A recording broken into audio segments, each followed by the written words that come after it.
ನಮಸ್ಕಾರ, ಜಿ ಕನ್ನಡ ನ್ಯೂಸ್ಗೆ ಸ್ವಾಗತ. ನಾನು ಮಧು ನಾಗೇಶ್. ವೀಕ್ಷಕರೇ, ಇವತ್ತು ನನ್ನ ಜೊತೆ ಒಬ್ರು ಸ್ಪೆಷಲ್ ಗೆಸ್ಟ್ ಇದ್ದಾರೆ.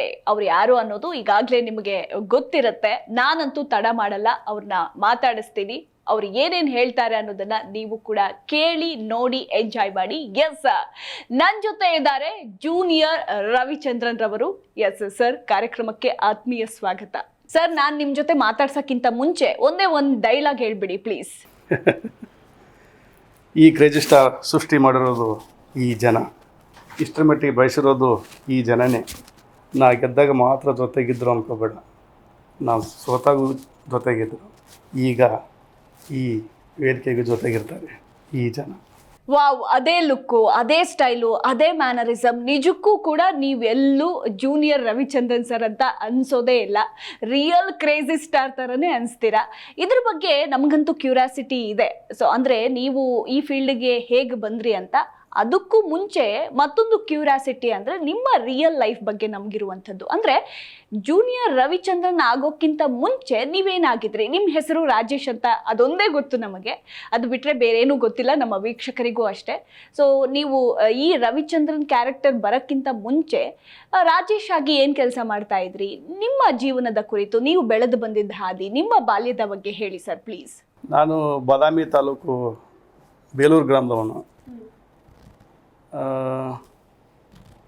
ನನಗೆ 3 ಜನ ಮಕ್ಕಳು.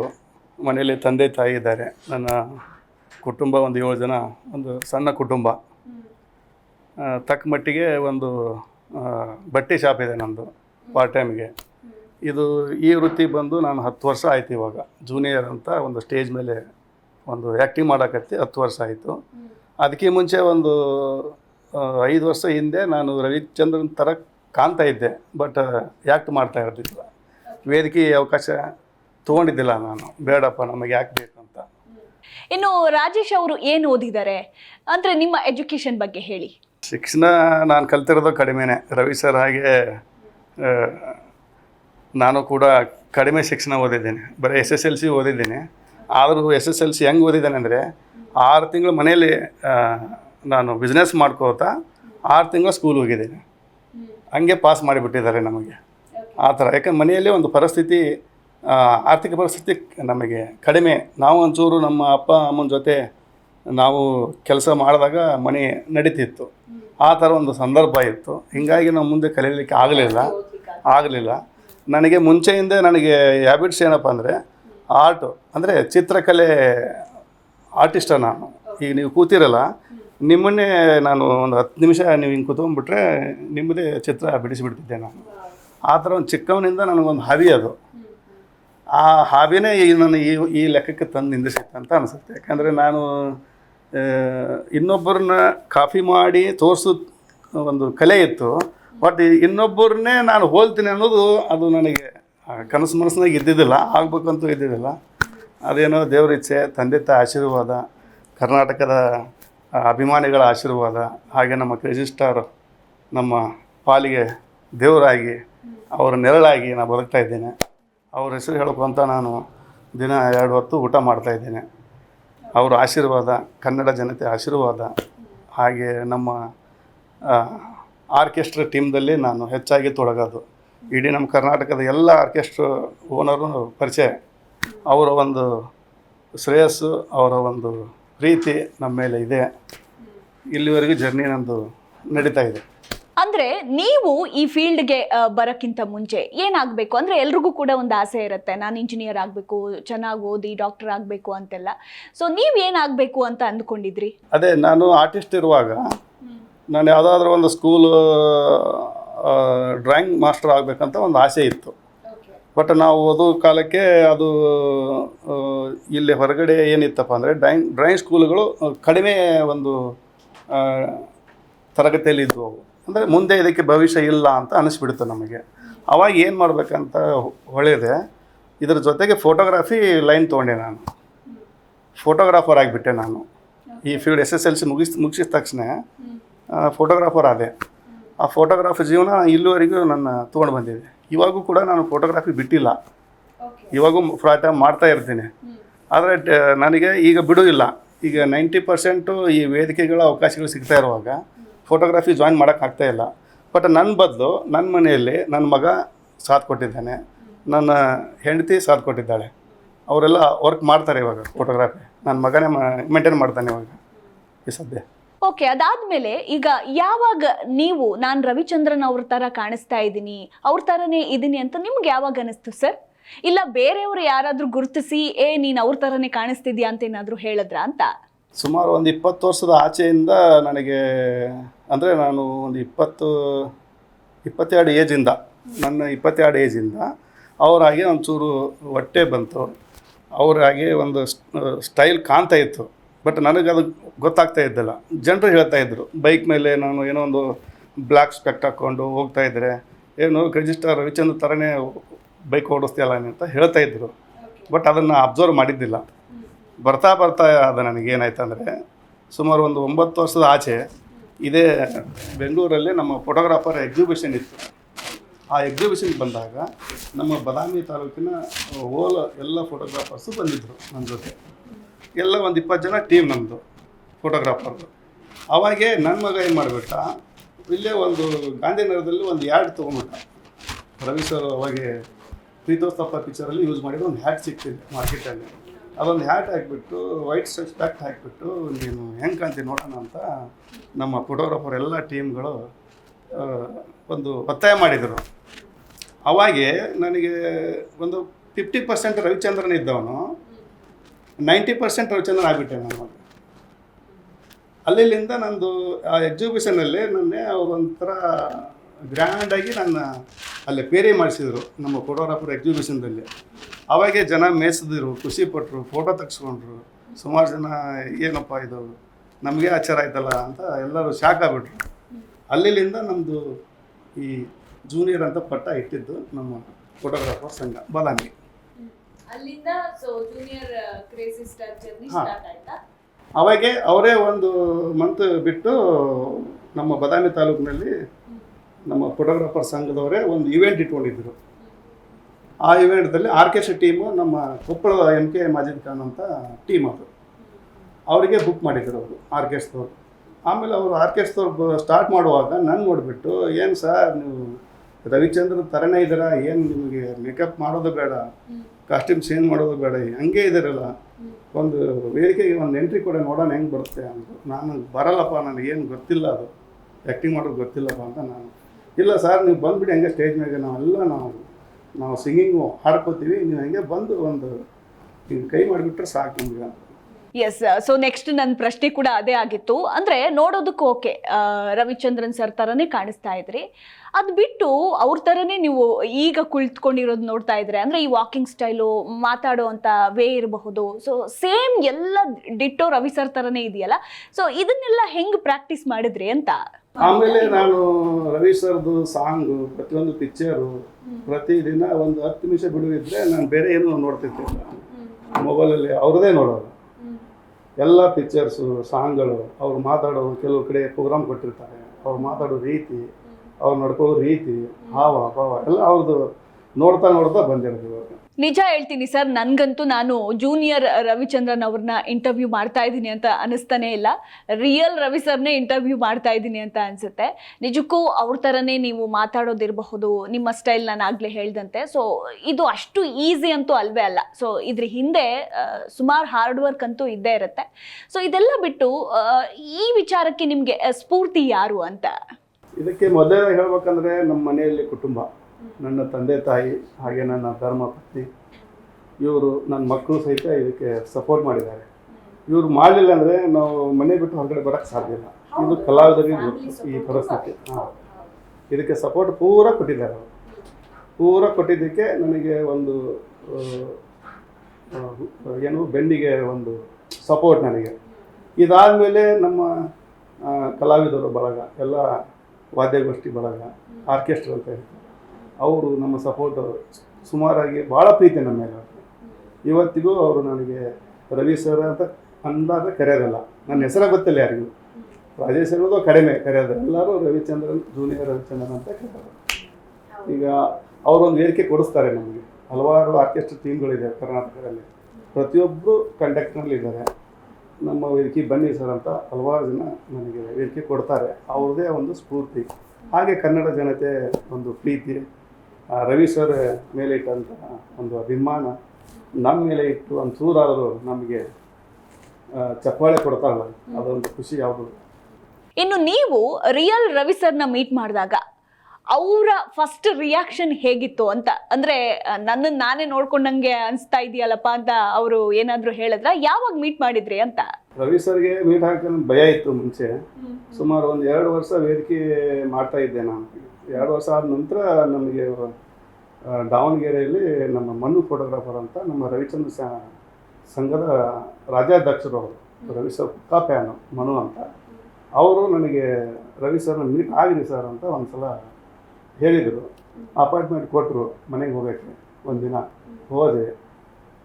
ನಾನು ಗೇಟಲ್ಲಿ ವಾಚ್ಮನ್ಗೆ ಹೇಳಿಬಿಟ್ಟು ಹಿಂಗೆ ಮೀಟ್ ಆಗೋಕ್ಕೆ ಹೇಳಿ ಭೇಟಿಯಾಗಿ ಬಂದಿದ್ದೆ ಅಂತ ಹೇಳಿದಾಗ, ಅಪಾಯಿಂಟ್ಮೆಂಟ್ ತೊಗೊಂಡಿದ್ದಾರಾ ಅಂತ, ಆಯ್ತು ತೊಗೊಂಡಿದ್ದೀನಿ ಅಂತ ಹೇಳಿದೆ. ಹಾಗೆ ಒಂದು ಅರ್ಧ ಗಂಟೆ ವೇಟ್ ಮಾಡಿ ಬರ್ತಾರೆ ಅಂದರು. ಬಂದರು, ಅವ್ರು ಹೊರಗಿದ್ದ. ನೋಡಿಬಿಟ್ಟು ನಕ್ಬಿಟ್ರು ಅವರು. ಏನೋ ಎಲ್ಲ ನಂಗೆ ಡೂಪ್ ಹಾಕೊಂಡ್ಬಿಟ್ಟಿದ್ಯಾ ನೀನು, ಎಲ್ಲಿದ್ದೆ ನೀನು ಇಷ್ಟು ದಿನ, ಇವಾಗ ನಾನು ಬೇಕಾದ ನಿನಗೆ, ಇಷ್ಟು ದಿನ ಯಾಕೆ ಬರಲಿಲ್ಲ ನೀನು ಅಂತ ಒಂದು ಕ್ವೆಶನ್ ಅವ್ರ ಬಾಯಲ್ಲಿ ಬಂತು. ಇಲ್ಲ ಸರ್, ನನಗೆ ಭಯ ಇತ್ತು, ಮನೆಗೆ ಎಲ್ಲಿತ್ತು ಗೊತ್ತಿಲ್ಲ, ಅದಕ್ಕೆ ಇವತ್ತು ಬಂದು. ಯಾಕೆ ಭಯ, ಬಿಟ್ಟಾಕು ಅಂತ ಬೆನ್ನಿಗೆ ಒಂದು ಚೂರು ತಟ್ಟಿ ಆಶೀರ್ವಾದ ಮಾಡಿದರು. ಆ ನೆನಪು ಇವತ್ತಿಗೂ ಇದೆ. ಅದಾದಮೇಲೆ ಸುಮಾರಾಗಿ ಅವ್ರ ಮನೆಗೆ ಅವ್ರ ಬರ್ತ್ಡೇಗೆ ವಿಶ್ ಮಾಡೋಕ್ಕೆ ಬಂದಿದ್ದೀನಿ. ಆಮೇಲೆ ಅವ್ರು ಯಾವುದೇ ಶೂಟಿಂಗ್, ಸಿನಿಮಾ ಶೂಟಿಂಗಲ್ಲಿ ಗೊತ್ತಾದರೆ ನಾನು ಹೋಗಿ ಅವರಿಗೆ ಭೇಟಿಯಾಗಿ ಅವ್ರು ಪ್ರತಿ ಸಲ ಅವ್ರು ಮೀಟ್ ಆದ ಒಂದು ಸರ್ತಿ ಅವ್ರಿಗೆ ನಾನು ಖಾಲಿ ನಮಸ್ಕಾರ ಮಾಡೋದು ಒಂದು ರೂಢಿ ನನಗೆ. ಅವ್ರು ಒಂದು ಸಲ ಬೇಡವೋ ಇದೆಲ್ಲ ಯಾಕೆ ನಿನಗೆ, ಬಂದ ತಕ್ಷಣ ಯಾಕೆ ಹಿಡಿತೀನಿ ಕಾಲು ಅಂತ ನಾನು ಪಾದ ಮುಟ್ಟೆ ನಮಸ್ಕಾರ ಮಾಡ್ತೀನಿ. ಅವ್ರಿಗೆ ಅದು ಯಾಕಪ್ಪ ನೀನು ಅಂತ ಅವರು, ಇಲ್ಲ ಸರ್ ನನಗೆ ಭಾರ ಆಗಿರುತ್ತೆ ತಲೆ ಮೇಲೆ, ನಿಮ್ಮ ಮೇಲೆ ಅಭಿಮಾನ ಇಟ್ಟು ಒಂದು ಏನೋ ಎಮೋಷನ್ ಬಂದು ಎಷ್ಟೋ ಜನ ನನಗೆ ಅಕಸ್ಮಾತ್ ಗೊತ್ತಾಗದಂಗೆ ನನ್ನ ಕಾಲು ಹಿಡಿದಿರ್ತಾರೆ. ಅದಕ್ಕೆ ಅದನ್ನೇ ನಿಮಗೆ ಮುಟ್ಸೋದಕ್ಕೆ ನಾನು ಕೊಡೋದು, ನಿಮ್ಮ ಭೇಟಿ ಆಗೋದು, ಇದಕ್ಕಿಂತ ಬೇರೆ ಏನಿಲ್ಲ ಸರ್ ಅಂತ ಹೇಳ್ತಾರೆ. ಆಯ್ತಪ್ಪ, ಖುಷಿ ಪಡ್ತಾರೆ, ಮಾತಾಡಿಸ್ತಾರೆ, ಚೆನ್ನಾಗಿ ಮಾಡೋಂತ ಹೇಳ್ತಾರೆ. ಅಂಡ್ ನೀವು ಯಾವಾಗ್ಲೂ ಇದೇ ಗೆಟಪ್ನಲ್ಲಿ, ಅಂದ್ರೆ ರವಿಚಂದ್ರನ್ ಅವರ ಗೆಟಪ್ನಲ್ಲೇ ಇರ್ತೀರಾ ಆರ್ ರಾಜೇಶ್ ಆಗಿನೂ ಇರ್ತೀರಾ ಅಂತ, ಅಂದ್ರೆ ಡೈಲಿ? ರಾಜೇಶ್ ಆಗಿಯೂ ಇರ್ತೀನಿ ನಾನು ಊರಲ್ಲಿ, ಅಥವಾ ಹೊರಗಡೆ ತಿರುಗಾಡುವಾಗ ರಾಜೇಶ್ ಆಗೇ ಇರಬೇಕಾಗತ್ತೆ. ಇಲ್ಲ ಅಂದರೆ ಏನು ರವಿಚಂದ್ರನ್ ಇಲ್ಲಿ ಯಾಕೆ ಬಂದನೋ, ಈ ಕಡೆ ಯಾಕೆ ನಿಂತಿದ್ದಾನೋ ಅಂತ ಈ ಥರ ಅನಿಸ್ಕೋಬಾರ್ದಲ್ಲ, ಕೆಲವರಿಗೆ ಗೊತ್ತಾಗಲ್ಲ. ಅದಕ್ಕೆ ನಾನು ಕೆಲವು ಕಡೆ ಮುಖಕ್ಕೆ ಮಾಸ್ಕ್ ಹಾಕ್ಕೊಂಡು ತಿರುಗಾಡ್ತೀನಿ. ಆಮೇಲೆ ಈ ಥರ ಬಟನ್ ಬಿಡೋದಲ್ಲ, ಫುಲ್ ಹಾಕ್ಕೊಂಡಿರ್ತೀನಿ. ಶರ್ಟ್ ಬಟನ್ ಫುಲ್ ಹಾಕಿರ್ತೀನಿ, ಇಲ್ಲ ಕಪಾರಾಗಿರ್ತೀನಿ, ಚೆನ್ನಾಗಿರೋ ಡ್ರೆಸ್ ಹಾಕಿರೋಂಗಿಲ್ಲ, ಇಲ್ಲ ಪಂಚೆ ಸುತ್ತಿರ್ತೀನಿ. ಎಷ್ಟೋ ಕಡೆ ನಾನು ವೇದಿಕೆಗೆ ಹೋಗ್ಬೇಕಾದ್ರೂ ಮುಂಚೆ, ನಾನು ರೆಡಿ ಆಗೋಕ್ಕಿಂತ ಮುಂಚೆ ವೇದಿಕೆ ತನಕ ಹೋಗುವವರೆಗೂ ನಾನು ಪಂಚೆಯಲ್ಲೇ ಇರ್ತೀನಿ. ಅಂದರೆ ಏನೋ ಬೇರೆ ಗೆಟಪ್ನಲ್ಲೇ, ಇವ್ರು ರವಿಚಂದ್ರನ್ ಅಲ್ಲ ಅನ್ನೋ ಥರ ಕಾಣ್ಬೇಕು ನಾನು. ಆಮೇಲೆ ರೆಡಿ ಬಂದ ತಕ್ಷಣ ಅವರಿಗೆ ಶಾಕ್ ಆಗಿರ್ಬೇಕು, ಎಲ್ಲಿದ್ರು ಇವರು, ಯಾವಾಗ ಬಂದರು ಅಂತ. ಈ ಥರ ಒಂದು ರೂಢಿ ಇಟ್ಕೊಂಡಿದ್ದೆ ನಾನು. ಅಂದರೆ ಕೆಲವು ಕಡೆ ನಾವು ಮಿಡ್ಲ್ ಕ್ಲಾಸ್ ಜನ, ನಾವು ಹೈ ಕ್ಲಾಸ್ ಅಲ್ಲ, ನಮ್ಮದು ಸ್ಟಾರ್ ಅಲ್ಲ, ಸ್ಟಾರ್ ಥರ ಅವ್ರ ನೆರಳು ಅಷ್ಟೇ ನಾವು. ಅದಕ್ಕೆ ನಮ್ಮ ಜೀವನ ಅನ್ನೋದು ಇರುತ್ತೆ, ನಮ್ಮದು ಬದುಕು ಅನ್ನೋದು ಇರುತ್ತೆ. ನಮಗೇನು ಆಸೆ ಇದ್ದಷ್ಟು ಕಾಲು ಚಾಚಬೇಕು. ಎಲ್ಲ ಕಡೆ ನಾವು ಹೈಪಾಗಿ ಇರೋಕ್ಕಾಗಲ್ಲ. ಕೆಲವು ಕಡೆ ರಾಜರಾಗೂ ಇರ್ತೀವಿ, ಕೆಲವು ಕಡೆ ಇರಬೇಕಾಗುತ್ತೆ. ಅವಾಗ ನಾವು ರವಿಚಂದ್ರ ಥರ ಇದ್ದರೆ ಅದಕ್ಕೆ ಬೆಲೆ ಸಿಗಲ್ಲ. ರವಿಚಂದ್ರನ್ ಅವರು ಎಲ್ಲಿರಬೇಕು ಅಲ್ಲಿದ್ದರೆ ಚೆಂದ. ಆ ಗೆಟಪ್ನಲ್ಲಿ ಆ ಜಗದಾಗ ಅಷ್ಟೇ ನಾವು ರವಿಚಂದ್ರನಾಗೆ ಕಾಣಿಸ್ತೀವಿ. ಈಗ ರವಿ ಸರ್ ಥರನೇ ಕಾಣಿಸ್ತಾ ಇದ್ದೀರಾ. ಸೊ ಕಾರ್ಯಕ್ರಮಗಳಿಗೆ, ವೇದಿಕೆಗಳಿಗೆ ಹೋಗ್ತಾ ಇರ್ತೀರಾ, ಅಟೆಂಡ್ ಆಗ್ತಾ ಇರ್ತೀರಾ. ಹಾಗಿದ್ರೆ ರಾಜೇಶ್ ಅವರ ಸಂಭಾವನೆ ಎಷ್ಟು ಅಂತ ಮಾತಾಡಬಹುದಾ? ಸಂಭಾವನೆ ಅಂತ ಬಂದಾಗ ಯಾರಿಗಾದರೂ ದುಡ್ಡು ಬೇಡಾಗಿರ್ತೇನೆ ರೀ, ದುಡ್ಡು ಬೇಕೆ. ಆದರೆ ಒಂಚೂರು ನಾನು ಡಿಮಾಂಡ್ ಮಾಡ್ತೀನಿ. ಯಾಕಂದರೆ ಆ ಹೆಸರಿಗೆ ಮಾಡ್ತೀನಿ ನಾನು. ಕ್ರೇಜಿ ಸ್ಟಾರ್ ಅನ್ನೋ ಒಂದು ಪದಕ್ಕೆ ಒಂದು ಗತ್ತಿದೆ, ಆ ಗತ್ತಿಗೆ ನಾನು ಡಿಮಾಂಡ್ ಮಾಡ್ತೀನಿ. ಯಾಕಂದರೆ ನಂದು ಎಕ್ಸ್ಪೀರಿಯನ್ಸ್, ನಾನು ಪ್ರೋಗ್ರಾಮ್ಗೋಸ್ಕರ ಒಂದು ಕಾರ್ ತೊಗೊಂಡಿದ್ದೀನಿ, ಇನ್ನೂ ಲೋನು ಕಟ್ಟಾಕತ್ತೀನಿ. 5 ವರ್ಷ ಲೋನ್ ಇದೆ, ಇನ್ನೂ 2 ವರ್ಷ ಲೋನ್ ಕಟ್ಟಬೇಕು. ಪ್ರತಿ ತಿಂಗಳು 20,000 ಅದಕ್ಕೆ ನಾನು ದುಡ್ಡು ಇಡಬೇಕು ಬ್ಯಾಂಕಿಗೆ. ಆಮೇಲೆ ಮನೆ ಒಂದು ಜವಾಬ್ದಾರಿ ನನಗೇ ಇರುತ್ತೆ, ತಂದೆ ತಾಯಿ ಮಕ್ಕಳು ಎಲ್ಲ ಸಾಕೋಕೆ. ಯಾಕಂದರೆ ನನ್ನ ಓನ್ ಬಿಸ್ನೆಸ್ಸು ಫೋಟೋಗ್ರಾಫಿಯಲ್ಲಿ ನಾನು ಒಂದಿನ ಒಂದು ಮದುವೆ ಶೋಗೆ ಒಂದು ಫೋಟೋಗ್ರಾಫಿ ಮಾಡ್ಕೊಂಡ್ಬಂದರೆ ಮಿನಿಮಮ್ ಒಂದು 20,000 ನನಗೆ ಇನ್ಕಮ್ ಇರುತ್ತೆ. ಅಲ್ವಾ? ಒಂದು ದಿನಕ್ಕೆ 20,000 ಇನ್ಕಮ್ ಅಲ್ಲಿರುತ್ತೆ. ಬಟ್ ಅದನ್ನು ಬಿಟ್ಟು ನಾನು ಒಂದು ವೇದಿಕೆ ಬರ್ತೇನೆ ಅಂದರೆ ನನಗೊಂದು 20,000 ಬರಲ್ಲ ಇಲ್ಲಿ. ಏನೋ ಕಡಿಮೆ ಕೊಡ್ತಾರೆ ಇಲ್ಲಿ, ಅಷ್ಟು ಪೇಮೆಂಟ್ ಸಿಗೋಲ್ಲ ಇಲ್ಲಿ. ಆದರೂ ಯಾಕೆ ಬರ್ತೀನಿ ಅಂದರೆ ಅಲ್ಲಿ ಜನರ ಒಂದು ಖುಷಿ, ಅವ್ರ ಒಂದು ನಗು, ನನ್ನ ಹೆಸರು ಒಂದು ನಾನು ಸತ್ತರೂ ಕೂಡ ನನ್ನ ದುಡ್ಡು ಇರೋಲ್ಲ, ಕಾಣಲ್ಲ. ಅದು ಎಷ್ಟು ಗಳಿಸಿರ್ತೀನಿ ಕಾಣಲ್ಲ. ಅದು ನನ್ನ ಹೆಸರು ಇರುತ್ತೆ. ಅದಕ್ಕೋಸ್ಕರ ಅದನ್ನು ಬಿಟ್ಟು ಅದು ಡೈಲಿ 20,000 ರೂಪಾಯಿ ಇನ್ಕಮ್ ಇದೆ ಅಂದರೂ ಕೂಡ ಅದನ್ನು ಇನ್ನೊಬ್ಬರು ಜವಾಬ್ದಾರಿ ಕೊಟ್ಟು ಅಥವಾ ಕೊಡದೇನೂ ನಾನು ಫಸ್ಟ್ ಪರ್ಸನ್ಸು ಈ ವೇದಿಕೆ ಕೊಡ್ತೇನೆ ಇವಾಗ. ಯಾಕೆಂದರೆ ಅದರಲ್ಲಿ ಒಂದು ಸಿಗುವಂಥ ಖುಷಿ ಬೇರೆ ಎಲ್ಲೂ ಸಿಗಲ್ಲ ನನಗೆ. ಅದಕ್ಕೆ ಒಂಚೂರು ಡಿಮಾಂಡ್ ಕೇಳ್ತೀನಿ ನಾನು, ಒತ್ತಾಗಿ ಏನೋ ಆದರೂ ಬಿಡಲ್ಲ. ಯಾವ ವೇದಿಕೆ ಬಂದರೂ ಬಿಡಲ್ಲ. ಅಂದ್ರೇನು, ಅವರು ಪೇಮೆಂಟ್ ಕೊಡಲಿ ಅಥವಾ ಪೇಮೆಂಟ್ ಕೊಡದೆ ಹಾಗೆ ಕೆಲವು ಜನ ಹಾಗೆ ಇರ್ತಾರೆ. ಸರ್ ನೋಡಿ ಸರ್ ಹಿಂಗಿದೆ ಅಂತ ಹೇಳ್ತಾರೆ, ನಿಮ್ಗೆ ಕಾರ್ ಎಕ್ಸ್ಪೀರಿಯನ್ಸ್ ಕೊಡ್ತೀವಿ ಅಷ್ಟು ಬಂದುಬಿಡಿ ಅಂತಾರೆ. ಕಾರ್ ಡೀಸೆಲ್ ಹಾಕಿಸ್ತಾರೆ, ಬಂದುಬಿಡಿ ಸರ್ ಅಂತಾರೆ. ಆಯ್ತಪ್ಪ ಅಂತ ಹಂಗೂ ಇರ್ತಾಯಿದೆ. ಆದರೂ ಜನ ಅರ್ಥ ಮಾಡ್ಕೋಬೇಕು. ಏನೋ ಇವ್ರು ಎಷ್ಟು ಡಿಮಾಂಡ್ ಮಾಡ್ತಾರೆ. ಜೂನಿಯರ್ ಆರ್ಟಿಸ್ಟ್ ಅಂದರೆ ನಮ್ಮ ಕರ್ನಾಟಕದಲ್ಲಿ ಒಂದು 50 ಜನ ಇದ್ದಾರೆ, ಯಾರು ಇಷ್ಟು ಪೇಮೆಂಟ್ ತೊಗೋದಲ್ಲ, ಇವನಷ್ಟು ಪೇಮೆಂಟ್ ಕೇಳೋದಲ್ಲ, ಇವನು ಭಾರಿ ಡಿಮಾಂಡಪ್ಪ ಅಂತ ಅನ್ಬೋದು ಹಿಂದ್ಗಡೆ ಮಾತಾಡ್ತಾರೆ. ಬಟ್ ಅವ್ರು ಅರ್ಥ ಮಾಡ್ಕೊಳ್ಳಿ ಅಂತ ಹೇಳೋದು ಅಷ್ಟೇ. ಇನ್ನು ಕೆಲವರು ಇವರು ರವಿ ಸರ್ ತರನೇ ಇದ್ದಾರೆ, ಇವ್ರಿಗೆ ಜಂಬ ಜಾಸ್ತಿ, ದರ್ಪ ಜಾಸ್ತಿ ಅಂತ ಅನ್ಕೋತಾರೆ. ನಿಜ ಅಲ್ವಾ? ಸೊ ಆ ಮಾತುಗಳನ್ನೆಲ್ಲ ನೀವು ಕೇಳಿದ್ದೀರಾ? ನಾನು ಮಾತಲ್ಲಿ ತೋರಿಸಲ್ಲ ಎಲ್ಲಿ ಅವರು, ಬಟ್ ಸ್ಟೇಜ್ ಮೇಲೆ ಇದ್ದಾಗ ನನ್ನ ಗತ್ತು ಇರುತ್ತೆ. ನನಗೆ ಆದಂತೆ ಒಂದು ಯಾವ ಥರ ಲೈಟ್ ಬೇಕು, ಯಾವ ಥರ ಪ್ರಾಪರ್ಟೀಸ್ ಬೇಕು, ನಾನು ಕೇಳ್ತೀನಿ. ಅಲ್ಲಿ ಬೇಕಂತ ಕೇಳ್ತೀನಿ. ಆಗ ಇದು ಕೊಡೋಕ್ಕಾಗಲ್ಲ ಅಂದ್ರೆ ನಾನು ಮಾಡೋಕ್ಕಾಗಲ್ಲ ಅಂತ ಓಪನ್ ಆಗಿ ಹೇಳ್ಬಿಡ್ತೀನಿ ನಾನು. ನನಗೂ ಒಂಚೂರು ಅಲ್ಲಿ ಗರ್ವ ಬರುತ್ತೆ ಸ್ಟೇಜ್ ಮೇಲೆ. ಬಟ್ ಸ್ಟೇಜ್ ಬಿಟ್ಟು ಕೆಳಗಡೆ ಬಂದರೆ ನಾನು ಭಾಳ ಇನ್ನೋಸೆಂಟ್. ಸ್ಟೇಜ್ ಮೇಲೆ ಮಾತ್ರ ನನಗೆ ಹೆಂಗಿರಬೇಕು ಹಂಗೆ ಇರಬೇಕು. ಒಂಚೂರು ಏನೋ ಹೆಚ್ಚು ಕಡಿಮೆ ನಾನು ಕಳ್ಕೊಳಕ್ಕಾಗಲ್ಲ. ನಮ್ಮದು ಒಂದು ಸ್ವಭಾವ ಹಂಗೆ ಇದೆ. ರವಿ ಸರ್ ಹಂಗೆ, ಯಾಕೋ ಏನೋ ಗೊತ್ತಿಲ್ಲ. ಅದು ಸ್ಟೇಜ್ ಮೇಲೆ ಹಿಂಗೆ ಇರಬೇಕು. ಅವ್ರು ಏನೋ ಅಂದ್ಕೊಳ್ಳಿ. ಇವಾಗ ನೀವೇ ನೋಡಿ, ಇವಾಗ ಲೈಟ್ ಚೇಂಜ್ ಮಾಡಿಸಿದೆ ನಾನು. ನಿಮ್ಗೇನು ಅನಿಸಿರ್ಬೋದು, ಏನಪ್ಪ ಇವನು ಈಗ ಬಂದ್ಬಿಟ್ಟು ಈ ಥರ ಮಾಡ್ತಾಯಿದ್ದಾನೆ ಅಂತ. ನಾನು ಅಂದ್ಕೊಳ್ಳಿ, ನನಗೆ ಬೇಕಾಗಿಲ್ಲ. ನನಗೆ ಯಾವ ಥರ ಔಟ್ಪುಟ್ ಬೇಕು, ಆ ಜನರಿಗೆ ಏನು ಕೊಡ್ಬೇಕು, ನಾನು ಯಾವ ಥರ ಕೊಟ್ಟರೆ ಚೆನ್ನಾಗಿರುತ್ತೆ ಅದು ನಾ ಬಯಸ್ತಕ್ಕಷ್ಟೇ. ಇನ್ನು ರವಿ ಸರ್ ಈ ಕಾರ್ಯಕ್ರಮವನ್ನ ನೋಡ್ತಾ ಇರ್ತಾರೆ. ಸೊ ಈ ಮೂಲಕ ನೀವು ಅವ್ರಿಗೆ ಏನು ಹೇಳಕ್ಕೆ ಇಷ್ಟಪಡ್ತೀರಾ? ನಾನು ಅವರು ನೆರಳಾಗೆ ಇದ್ದೀನಿ. ಅವ್ರು ಈಕ್ವಲ್ ಆಗಿ ಇರೋಕ್ಕೆ ಸಾಧ್ಯ ಇಲ್ಲ. ಅವ್ರು ಹಾಗೆ ಕಾಣ್ತೀನಿ ಅಷ್ಟೇ. ಅವರಿಂದ ನಾ ಇರೋದು. ನನ್ನ ರಕ್ತದಲ್ಲಿ ಅವ್ರ ಹೆಸರು ನನಗೆ ಕಾಣ್ತಾ ಇದೆ.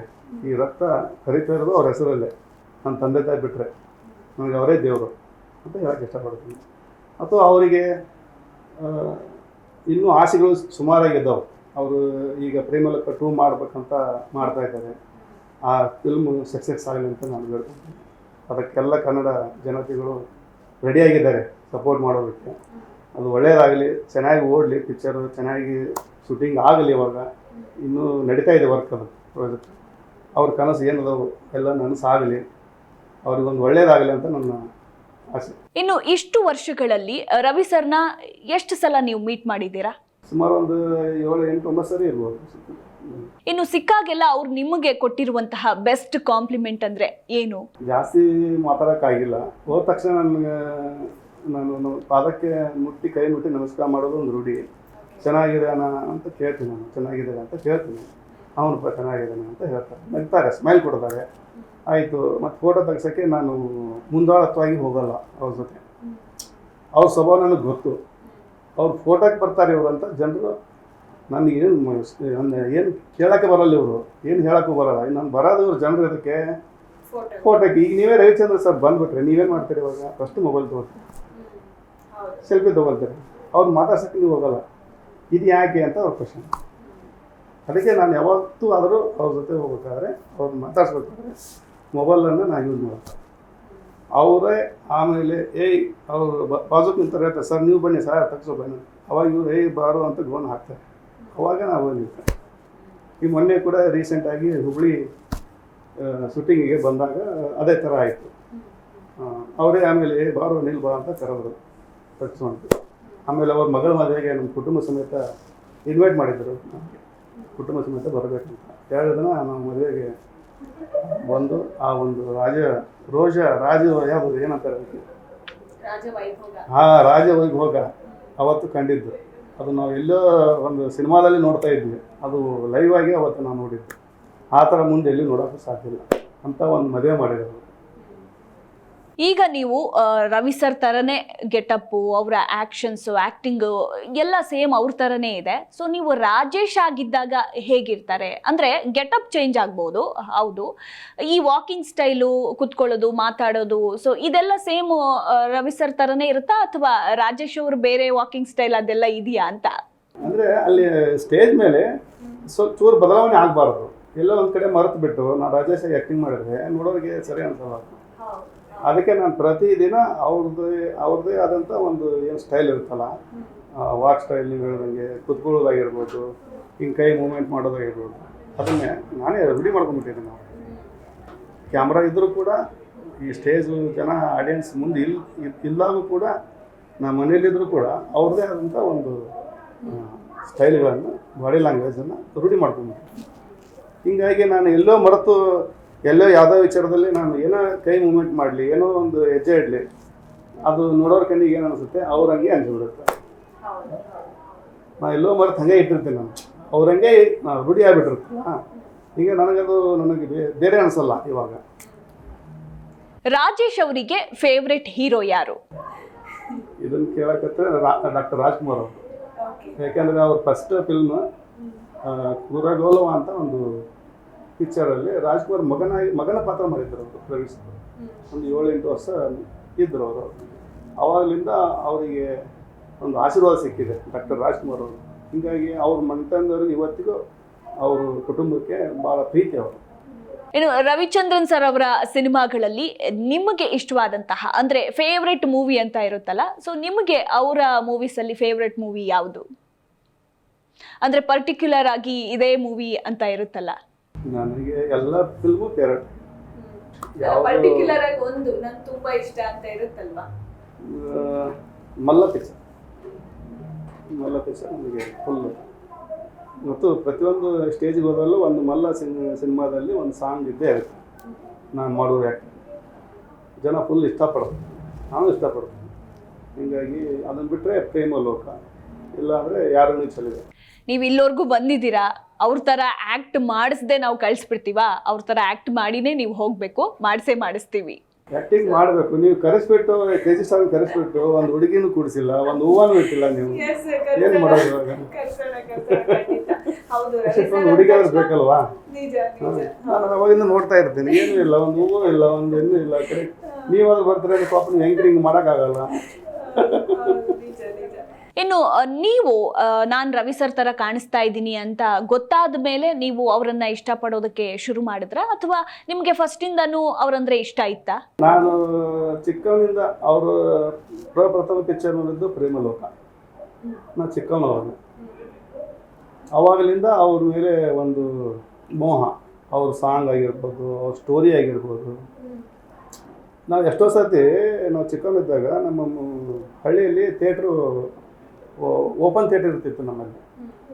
ಅಂದರೆ ಬಯಲು ಜಾಗದಲ್ಲಿ ಸ್ಕ್ರೀನ್ ಹಾಕಿಬಿಟ್ಟು ನೈಟ್ ಫಿಲ್ಮ್ ತೋರಿಸ್ತಿದ್ರು ಅವ್ರಿಗೆ. ನಾವು ಎಷ್ಟೋ ಸರ್ತಿ ನನ್ನ ಹುಚ್ಚ ಹೆಂಗಂದರೆ ಅವ್ರು ಬಂದಿದ್ದಾರೆ, ಹಿಂದೆ ಇದ್ದಾರೆ ಅವರು ಅಂತ ಮಧ್ಯೆ ನಾನು ಹೋಗಿ ಹಿಂದ್ಗಡೆ ಪಡೆದಿಂದ ನೋಡ್ಕೊಂಡು ಬರ್ತಿದ್ದೆ. ನಾನು ಆ ಥರ ಒಂದು ಮೂಡು ಅಪ್ಸೆಟ್ ಆಗಿತ್ತು ನನಗೆ. ಅಂದರೆ ಹಿಂದೆ ಇರ್ತಾರೆ ಅವರು ಅಂತ ನಮ್ಮದು ಏನೋ ಒಂದು ಕಲ್ಪನೆ. ಅವಾಗ ಆ ಥರ ಒಂದು ಹುಚ್ಚು ನಮಗೆ, ಅವ್ರು ನೋಡಬೇಕು, ಅಲ್ಲಿ ಇರ್ತಾರೆ, ಅವ್ರು ಬಂದಿರ್ತಾರೆ ಅಂತ ಹಿಂಗೆ ಒಂದು ಉತ್ಸವ. ಇನ್ನು ಇದೆಲ್ಲ ಓಕೆ, ಈ ವಿಚಾರದಲ್ಲೂ ಕೂಡ ನನ್ನ ಪ್ರಕಾರ ನೀವು ನಿಮ್ಮ ಜೀವನದಲ್ಲಿ ಒಂದು ಕಹಿ ಘಟನೆ ಅನ್ನೋದನ್ನ ಅನುಭವಿಸಿರ್ತೀರ. ಯಾಕಂದ್ರೆ ಎಲ್ಲರ ಜೀವನದಲ್ಲೂ ಕಹಿ ಸಿಹಿ ಎರಡೂ ಇದ್ದೇ ಇರುತ್ತೆ. ಈ ಗೆಟಪ್ ಬಂದ ಮೇಲೂ ಕೂಡ ಏನಾದರೂ ಈ ಒಂದು ಘಟನೆನ ಮರೆಯೋದಕ್ಕಾಗೋದೇ ಇಲ್ಲ ಅಂತಂದ್ರೆ ಅದೇನು ಅಂತ? ಒಂದ್ಸತಿ ನಾನು ವೇದಿಕೆ ಕೊಡುವಾಗ, ಅಂದರೆ ಇದು ಸ್ಟೇಜ್ ಹತ್ತಕ್ಕಿಂತ ಬಿಫೋರ್ ನಾನು ವೇದಿಕೆ ಹೋಗ್ತಾ ಇರುವಾಗ ಕಾಲಲ್ಲಿ ಏನೋ ಒಂದು ಎಡವಟ್ಟಾಗಿ ನಾನು ಅವತ್ತು ಬೀಳ್ತೀನಿ. ನಾನು ಕೆಳಗಡೆ ಅವಾಗೆ ನನ್ನ ಮೊಣಕಾಲು ನೋವು ಫ್ರ್ಯಾಕ್ಚರ್ ಆಗುತ್ತೆ. ಆದರೂ ಕೂಡ ಅವತ್ತು ಆ ನೋವು ಇಟ್ಕೊಂಡು ಆ ಸಾಂಗ್ ಆಫ್ ಮಾಡಲ್ಲ. ನಾನು ಸ್ಟೇಜ್ ಮೇಲೆ ಒಂದು ಎಂಟ್ರಿ ಕೊಡ್ತೀನಿ. ನಾನು ಅವ್ರು ನೋಡೋರು ಕಾಣಲ್ಲ, ಜನರಿಗೆ ಇದ್ದಿದ್ದಷ್ಟೇ ಗೊತ್ತು ಅವರಿಗೆ. ನನ್ನ ಒಳಗಡೆ ನೋವು ಏನಿದೆ ಅನ್ನೋದು ಗೊತ್ತಿಲ್ಲ ಅವ್ರಿಗೆ. ಅವತ್ತೊಂದು ಎಕ್ಟ್ ಮಾಡಿ ಆ ಸಾಂಗ್ ಪೂರ ಕಂಪ್ಲೀಟ್ ಮುಗಿಸಿ ನಾನು ಮನೆಗೆ ಬಂದ ಮೇಲೆ ಅದು ತುಂಬ ನೋವಾಯಿತು. ಅವಾಗ ನಮ್ಮ ಮನೆಗೆಲ್ಲ ಫ್ಯಾಮಿಲಿ ಮೆಂಬರ್ಸ್ ಏನು ಮಾಡಿಬಿಟ್ರು, ಇನ್ನು ಮುಂದೆ ನೀವು ಈ ವೇದಿಕೆ ಮಾಡೋದು ಬೇಡಪ್ಪ, ಈ ಥರ ಆಗ್ತಿರ್ತಾವೆ. ಈ ಥರ ಆಗ್ತಿರ್ತಾವೆ, ಬೇಡ ಇದು ಯಾಕೋ ನಮ್ಗೆ ಸರಿ ಹೋಗ್ತಾ ಇಲ್ಲ, ಏನೇನೋ ಪ್ರಾಬ್ಲಮ್ ಬರ್ತಾವೆ, ಬೇಡ ಅಂತ ಒಂದು ಮಾತು ಹೇಳಿಬಿಡ್ತಾರೆ. ಅವಾಗೆ ನಾನು ಸುಮಾರು ಒಂದು ವಾರ ಫುಲ್ ಅಪ್ಸೆಟ್ ಆಗಿಬಿಡ್ತೀನಿ. ಅವಾಗ ನನ್ನ ಜೀವನ ಇಲ್ಲಿ ಮುಗಿತಪ್ಪ, ನಮ್ದು ಏನಿಲ್ಲ. ಅಲ್ಲ, ಬದುಕೋದಕ್ಕೆ ದಾರಿ ಇತ್ತು ನನಗೆ. ನನ್ನ ಫೋಟೋಗ್ರಫಿ ಜೀವನ ಇತ್ತು, ನಂದು ಬಟ್ಟೆ ಶಾಪ್, ರೆಡಿಮೇಡ್ ಶಾಪ್ ಬಿಸ್ನೆಸ್ ಇದೆ. ಬಟ್ ಇದು ಮುಖ್ಯ ಅಂದ್ಕೊಂಡ್ಬಿಟ್ಟಿದ್ದೆ ನಾನು. ಇದನ್ನು ಬಿಟ್ಟರೆ ನನಗೆ ಆಗಲ್ಲ. ಏನಪ್ಪ ಇದು, ಈ ಥರ ಮನೇಲಿ ಹೇಳ್ಬಿಟ್ರೆ ಹೆಂಗೆ ಹೋಗ್ಬೇಕು? ಒಬ್ಬ ಕಲಾವಿದರಿಗೆ ಅದಕ್ಕೆ ಕುಟುಂಬದವ್ರ ಸಪೋರ್ಟ್ ಇದ್ರೇ ಅವ್ರು ಕಲಾವಿದ ಆಗಕ್ಕೆ ಸಾಧ್ಯ, ಇಲ್ಲಾಂದ್ರೆ ಆಗಕ್ಕೆ ಸಾಧ್ಯ ಇಲ್ಲ. ಅದಕ್ಕೆ ಅವರೇ ಈ ಥರ ಅಂದ್ಬಿಟ್ರೆ ಹೆಂಗಪ್ಪ ಅಂತ ನಾನು ಒಂದು ವಾರ ಮಾತ್ರ ಅವತ್ತು ಫುಲ್ ಅಪ್ಸೆಟ್ ಆಗಿಬಿಟ್ಟಿದ್ದೆ. ಅವಾಗೆ ಅದು ಮತ್ತೇನೋ ಒಂಚೂರು ನಮ್ಮ ರಿಲೇಷನ್ ಎಲ್ಲರೂ ಸೇರಿ ಒಂಚೂರು ಏನೋ ಮಾತಾಡಿದರು, ಈ ಥರ ಮಾಡು, ಈ ಥರ ಮಾಡು, ಈ ಥರ ಮುಂದೆ ಆಗಲ್ಲ ಮೇಂಟೈನ್ ಮಾಡಪ್ಪ ಅಂತ ಹೇಳಿದರು. ಏನೋ ಮತ್ತು ಅಲ್ಲಿಂದ ಹೊಳ್ಳಿ ವಾಪಸ್ ನಮಗೆ ರಿಟರ್ನ್ ಅವರು ಸಪೋರ್ಟ್ ಮಾಡೋಕ್ಕೆ ಹತ್ತಿದ್ರ ಮೇಲೆ ನನಗೆ ಈಗ ಇಲ್ಲಿವರೆಗೆ ಬಂದು ಕುತ್ಕೊಳ್ಳೋಕ್ಕೆ ಆಗಿದೆ. ಓಕೆ, ಜೂನಿಯರ್ ರವಿಚಂದ್ರನ್ ರವರು ಈ ಮುಖಾಂತರ ನಿಮ್ಮನ್ನ ಪ್ರೀತಿ ಮಾಡುವಂತಹ ಅಭಿಮಾನಿಗಳಿಗೆ ಏನ್ ಹೇಳಕ್ ಇಷ್ಟಪಡ್ತಾರೆ? ನನ್ನ ಮೇಲಿಟ್ಟಂಥ ಎಲ್ಲ ಕರ್ನಾಟಕದ ಅಭಿಮಾನಿಗಳಿಗೆ, ನೀವು ರವಿ ಸರ್ಗೆ ಇಟ್ಟಂಥ ಪ್ರೀತಿ ಅಭಿಮಾನ ನನಗೆ ಇಟ್ಟಿದ್ರಲ್ಲ, ನಿಮ್ಮ ಆಶೀರ್ವಾದ, ನಿಮ್ಮ ಒಂದು ಏನದು ಖುಷಿ, ನಿಮ್ಮ ಖುಷಿಗೋಸ್ಕರ ನಾನು ಮಾಡ್ತಾ ಇರೋದು. ಯಾಕೆಂದರೆ ರವಿಚಂದ್ರನ್ ಸರು ಪ್ರತಿಯೊಂದು ಗಲ್ಲಿ ಹಳ್ಳಿ ಒಳಗೂ ಅವ್ರು ಬಂದು ನಿಂದ್ರಕ್ಕಾಗಲ್ಲ.